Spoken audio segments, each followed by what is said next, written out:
Friday races, mga bayan karerista, and here we go again. Today, first Friday of the month, June 5, 2026.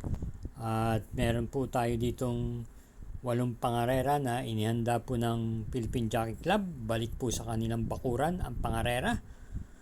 Ito po ay merong 8 pangarera at magsisimula po ng 5:30 ng hapon. Bandang harap po, hindi naman po ganong kakapalan, pero pagdating po sa likod, dumami-dami naman po ang mga magsisitakbo. Medyo maganda po ang pambungad na pangarera sa race 1, kaya wag nyong kalilitaan pong panoorin. Ayan o, ay magsisimula na rin po sa ating pagbigay ng giya. Karera numero 1, start po ito ng first pick 6, races 1 to 6. At ito ay isang class 2, group 71 to 83. May distansyang 1,200 meters at binubuo po ng 6 na kalahok, isang coupled yung numero 2. Pampremera, yung coupled entries na numero 2. Nakakapa mga imported horses, Andiamo y Ferenzi, si Penson, at yung coupled entry niyang 2A na Rigert Girls na papatubayan naman po ni PR Dilema. Ito po ikapa po may angkin tuling at naipipacing at maganda po ang kanilang pinapakita ng mga nakahuling takbo nila. Bilang panigunda naman po natin dito yung numero 3, Pirate, na unti-unti pong lumalabas yung bute sa patnubay po ni JT Sarate. Kagagaling lamang din po sa panalo nung huling takbo niya. Kaya para rito sa karera numero 1, dalawa na lang po tayo dito. Pampremera yung coupled entries na numero 2 at panigunda yung numero 3. Karera numero 2, ito po ang start ng winner take all. Races 2 to 8. May distansyang 1,200 meters with pentapekta, isang class 5, 17 to 41 group split. At meron po tayo ditong 7 entries. Ang pili natin pang primera rito, yung numero 4, Sultanov. Papadubayan po ni Jim L. Shego. Pwede pong sabay sa unahan at may taglay pong remate. Ito po ay galing po sa bakasyon pero tumakbo po ito nung nakaraan at maganda naman po ang kanyang ipinakita. At bilang panigunda naman po natin dito ay nagbabalik pistang number 7 Payday Line. Si Bigarganta po ang rerenda, matagal-tagal pong napahinga. Pero ang estilo po ng kabayang to ay isang dibandera po ito. Matuling po ito sa alisan.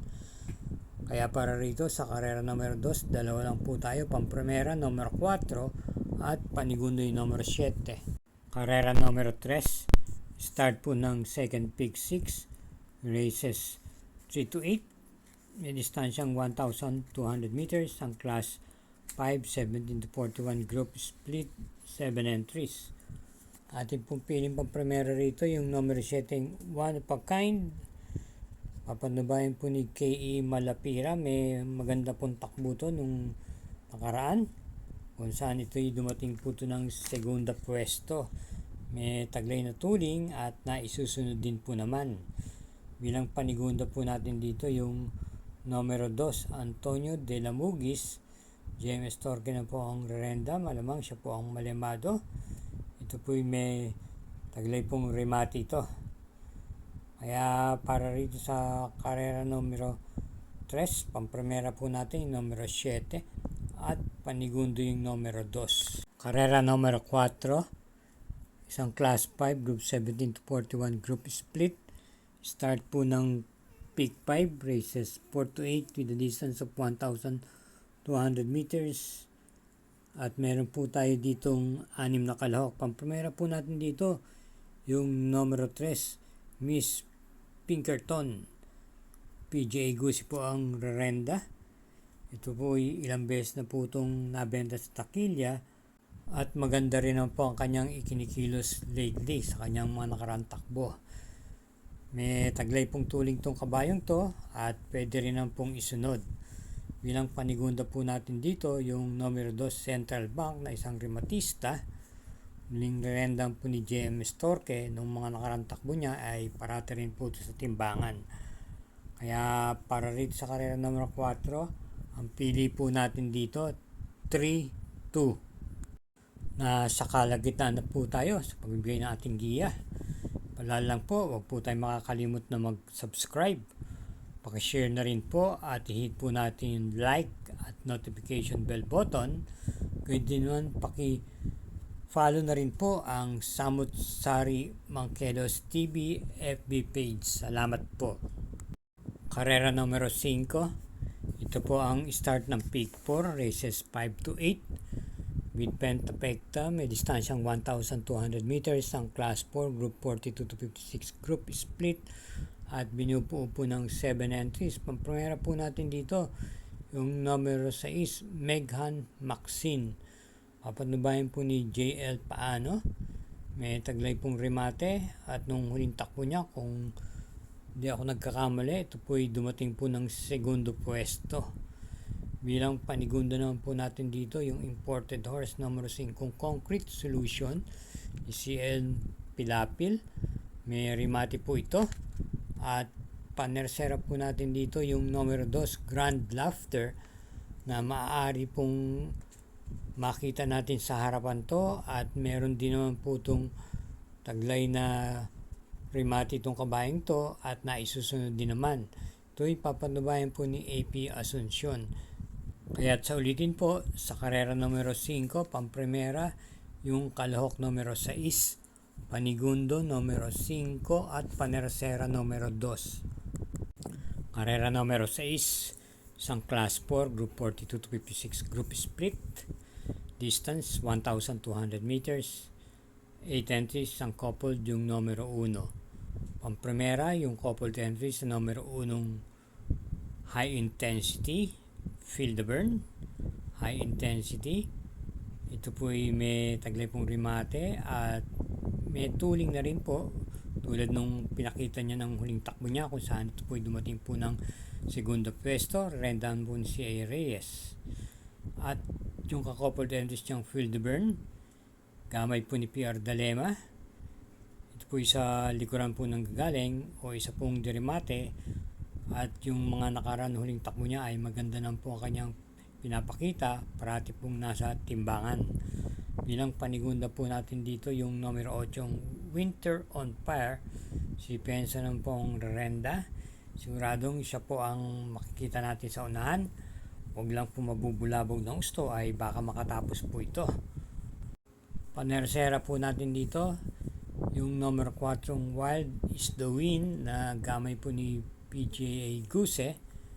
Ito naman po ay may taglay pong remate rin at baka madihado pa po ito rito. Kaya para rito sa karera numero 6, ang pili po natin pampremera yung coupled entries na numero 1, panigundo yung numero 8 at panersera yung numero 4. Karera numero 7, penultimate race, may distansyang 1,400 meters.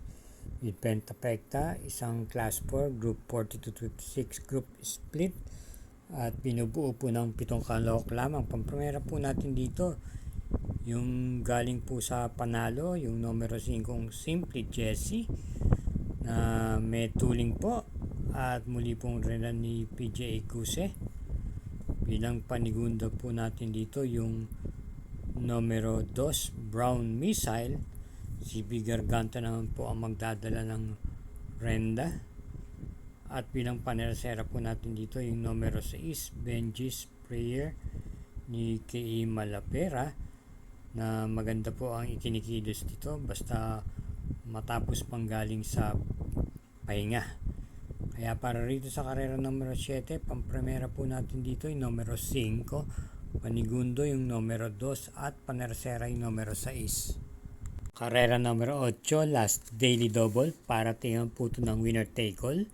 Second pick 6, pick 5 at pick 4, meron pong super 6. Distance 1,200 meters ang class 4, group 42 to 56 group split, 12 entries.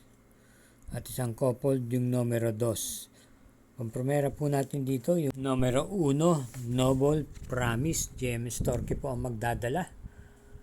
Ang coupe naman po sa kanya ang kanyang post position. Ito po ay may taglay din naman tuling to at pwede rin naman po itong i-pacing tong kabayong to.